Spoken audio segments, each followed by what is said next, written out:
Assalamualaikum warahmatullahi wabarakatuh. Salam sejahtera dari saya untuk para pembelajar ataupun para pemirsa lainnya. Pada pertemuan ketiga dari mata kuliah perencanaan hutan untuk level S1 ini ya, yaitu KHT 617302. Ini ngambil ceruk yang filosofis, yaitu landasan etika dalam perencanaan hutan. Target capaian pembelajarannya adalah ada 3 ya. Mahasiswa mampu menjelaskan sumber daya hutan sebagai common pool resource atau sumber daya bersama. Mampu memperbandingkan ya etika perencanaan pengelolaan sumber daya hutan ya. Utamanya di libertarianisme dan utilitarianisme ya, merupakan induk dari sumber nilai-nilai etika di situ ya. Mampu melakukan evaluasi ya dalam penerapan praksis etika dalam perencanaan sumber daya hutan ya. Pertama adalah hutan sebagai common pool resource ya, kita perbandingkan dengan private good ya. Kalau dalam bahasa Inggris itu sesuatu kalau belum kita apresiasi, kita berikan nilai, kita sikapi, itu disebut thing ya. Yes, anything, something. Kita belum memberikan nilai di situ ya. Manfaat apa di situ. Tapi kalau kita sudah memberikan nilai, mensikapi ya, apalagi dengan nilai uang ya, itu kita sebut good. Ada some, anything, any good, some good ya, karena ada manfaat ya. Dari good itu karena ada manfaatnya. Nah, di sini kita harus bisa membedakan pertama private good sama non private good ya, yang di dalamnya ada CPR ya. Ini menyangkut property right ya, karena ada nilai orang jadi ingin memiliki kan gitu. Ya itu ya. Hutan dalam lahan negara adalah otoritas pada otoritas publik ya. Disebut public good dulu ya. Tapi yang benar adalah common pool resource ya. Ya, maka tetapi pengelolaannya bisa diserahkan pada private ya. Terus properti hutan di luar lahan negara ya, itu adalah private good ya. Jadi manfaatnya diambil oleh individu. Tanggung jawabnya juga pada individu. Ya, kalau ada dampak kerusakannya ya, kalau property right-nya atau hak kepemilikan itu jelas siapa ya, itu manfaat dan tanggung jawab itu bisa dipetakan. Ya, siapa boleh ngambil manfaat dan siapa yang bertanggung jawab adalah yang pengambil manfaat tadi gitu ya. Terus manfaat hutan sebagai common pool resource dapat ditransfer menjadi izin usaha itu ya, izin usaha itu ya, izin pemanfaatan juga ya itu ya, hak guna seperti HPH ya, yang nama hak apa guna, izin usaha apa itu ya, macam-macam di PP atau yang terakhir kemarin ya. Terus kita lihat ada 4 kuadran ya, sebenarnya kalau disebut private good itu ya, itu kalau sesuatu itu bisa kita eksklusifkan ya, dan karakternya bersaing ya. Hutan hak itu jelas ya, kalau sudah dimiliki orang harus ada izin paling tidak ya, nggak bisa orang menikmati seenaknya. Tapi kalau oksigen ya, oksigen tuh bebas di atmosfer ini tanpa izin siapapun orang bisa. Itu yang disebut pure public good ya, pure public good ya. Kalau di sumber daya hutan nggak ada, kita nggak punya pure public good ya. Di dalamnya selalu ada yang manfaatkan ya. Contohnya yang private good itu hutan hak, HTR ya, HKM itu sudah yang semula common pool resource sudah diserahkan kepada pihak tertentu yang berhak yang mendapatkan izin ya. Terus kalau itu yang bukan perorangan tapi kelompok, itu klub ya, klub good ya. Seperti HPH, hutan adat, hutan desa itu klub, itu pemiliknya bukan individu pribadi ya. Nah, common pool resource itu hutan konservasi yang jelas, hutan lindung ya, sempadan ya, kawasannya ya. Tapi pemanfaatan izinnya bisa ya, izin pemanfaatan kawasan kan ada itu ya. Ya.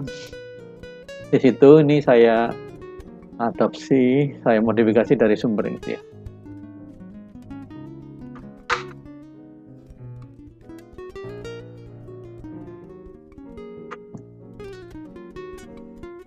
Terus ideologi dan etika dalam perencanaan hutan ya, mengingat sumber daya hutan adalah selalu mempunyai fungsi publik ya. Hutan private pun kalau di situ ada satwa liar itu harus kita serahkan ke BKSDA ya, kan KSDA ya itu ya, yang punya tanggung jawab di luar kawasan ya itu ya. Jadi ada CPR-nya situ, ya milik bersama itu, ya nggak bisa diambil oleh yang punya hutan hak tadi secara hukum gitu ya. Ya syarat agar ini ya, makanya pemerintah harus menjamin kepentingan publik ini secara adil ya dalam perencanaan pemanfaatan sumber daya hutan ya. Nah, syarat supaya bisa adil ya apa itu? Maka setiap planner itu harus benar gitu loh ya. Ya gimana bisa adil? Kalau adil kan hubungan antar individu dengan individu lain tuh ukurannya adil kan itu. Tapi untuk bisa bersikap adil, orang harus benar dulu. Ya, konteksnya adalah hubungan satu pihak dengan pihak lain ya. Jadi keadilan itu sebenarnya pure public good, pure public good ya di dalam sosial ya. Kebenaran itu sifatnya private ya, ya. Orang harus berpikir supaya dia dalam posisi benar ataukah salah gitu ya. Ya. Jadi private itu sifatnya. Ada 3 jenis kebenaran ya. Ada kebenaran empirik ya, kebenaran yang kita bisa saksikan wujudnya gitu ya. Terus ya, ada kebenaran logik, kebenaran yang dasarnya argumen ya. Kalau dalam teori-teori kebenaran itu ada menggunakan teori argumen ya, ada reduktio ad absurdum ya. Ada macam-macam itu, hukum deduksi induksi itu ya, itu argumen ya.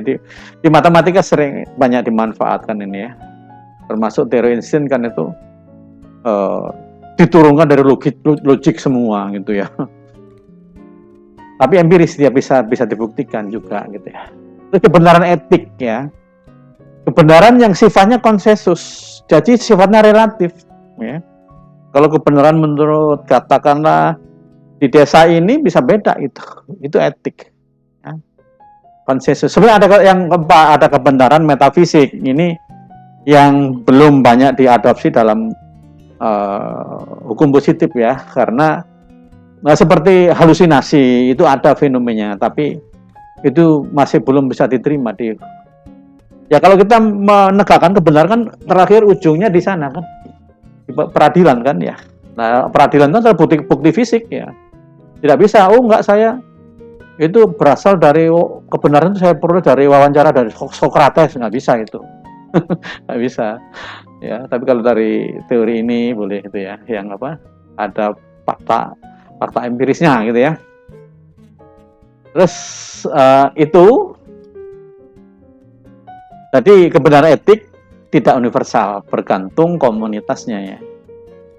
Ya, kebenaran orang Amerika yang misalkan orang Barat katakan ya, yang hanya pakai bikini aja ke kuliah itu bisa, kalau kita nggak bisa itu ya. Itu kebenaran etik ya. Jadi untuk bisa adil orang harus benar gitu ya. Jadi kalau ada orang Amerika misalkan kuliah di ruang kita pakai bikini ya kita bisa tolak semacam itu ya.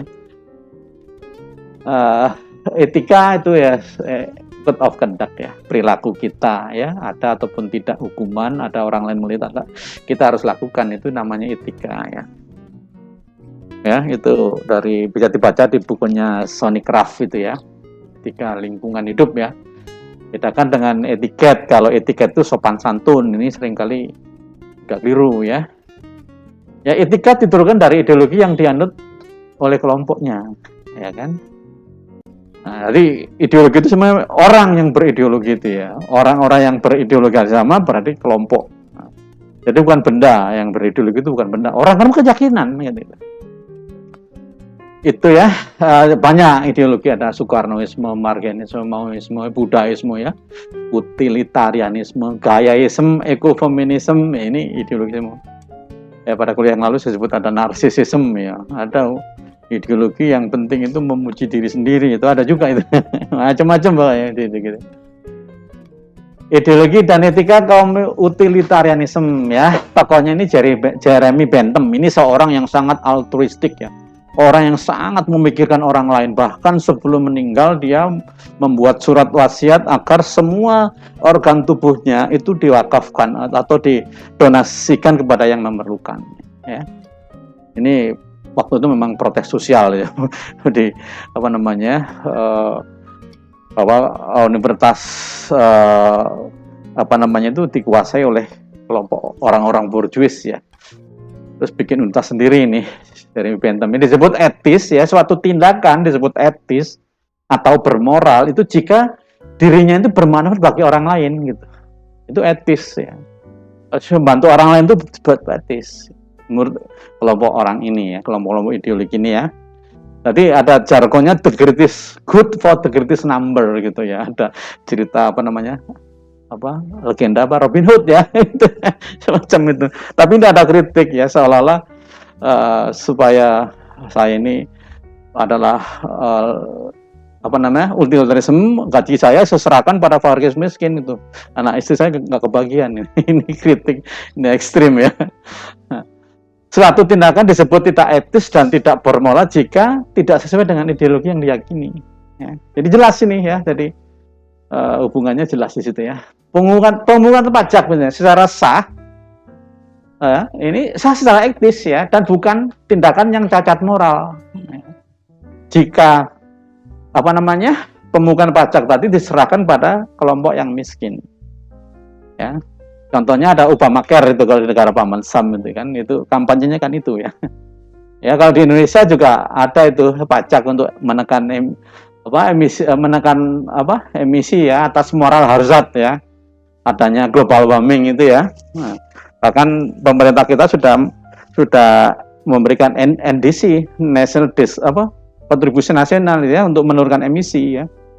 41% jika dengan bantuan atau 26% jika tanpa bantuan ya. Ini sangat ambisius kalau menurut saya. Tapi kita lihat mudah-mudahan tercapai ini ya. Tapi menyangkut perilaku nih ya. Ideologi itu juga menurunkan etika, ideologi ini ya.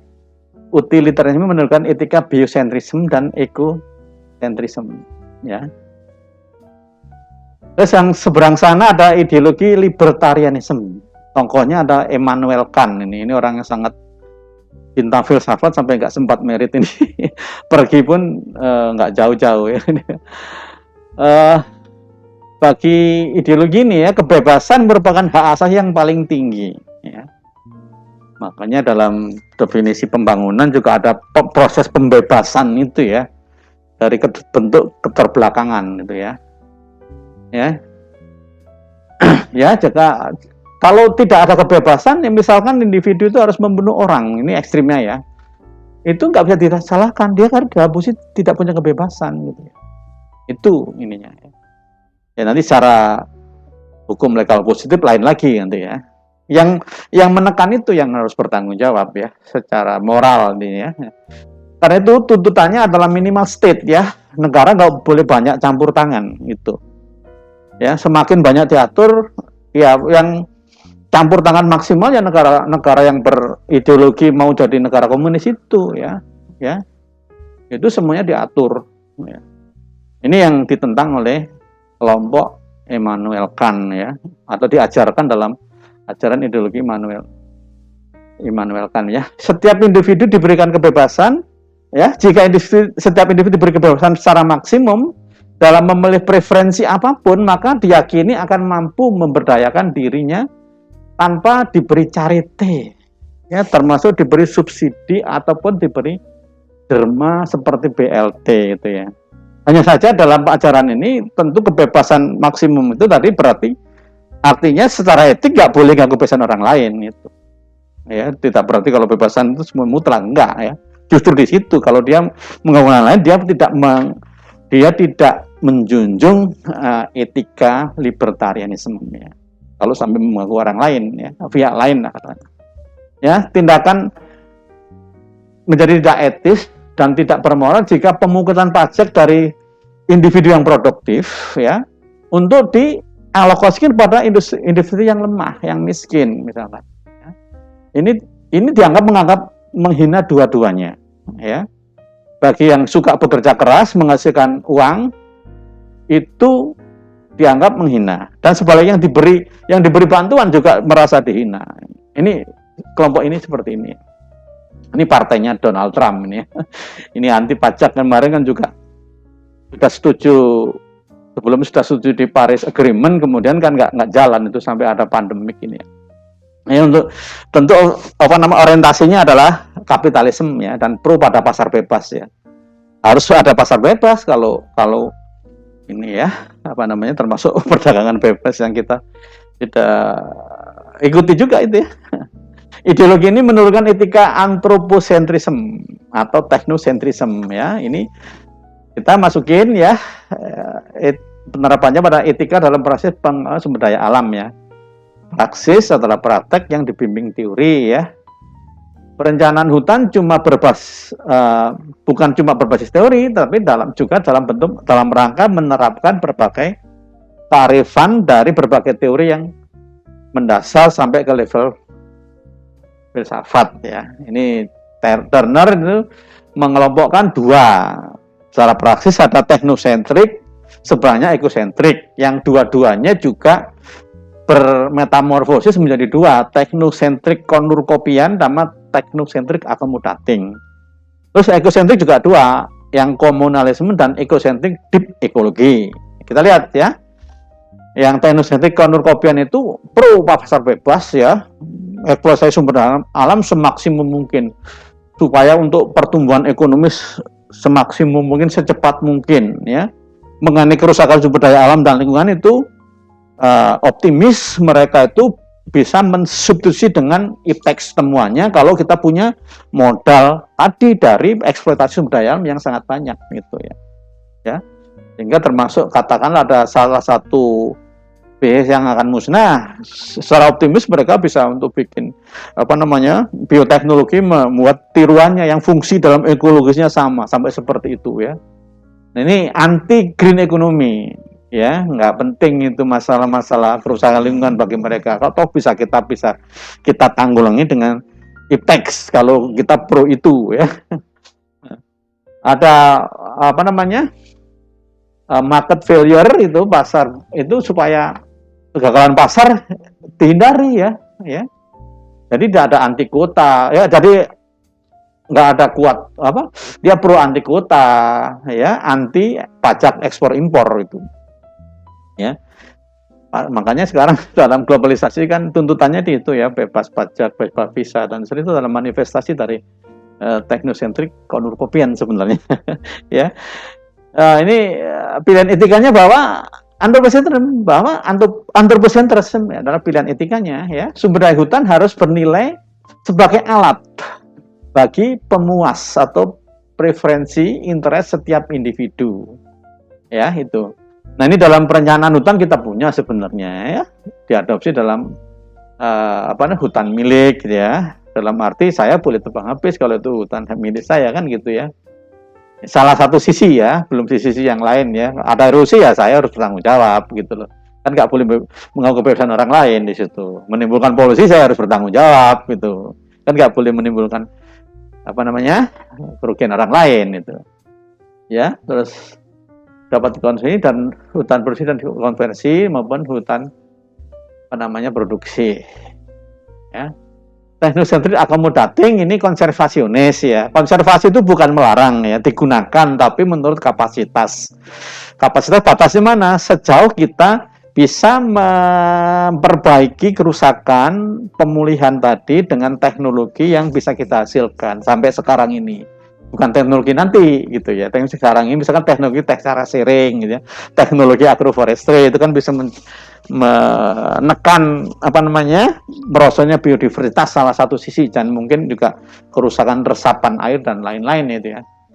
Ya, market failure ya, adanya market kegagalan pasar ya itu bisa dikontrol dengan insentif ekonomi, jadi pajak aja lingkungan kan gitu.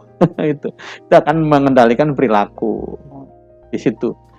Ini pilihan etikanya tetap masih antroposentrisme tapi menuju ke biosentrisme karena punya jargon jangan sampai mengorbankan generasi yang akan datang. Ya, ini dalam planning bisa untuk hutan produksi terbatas ya, hutan lindung dan sempadan ini harus diterapkan konservasi ini sih.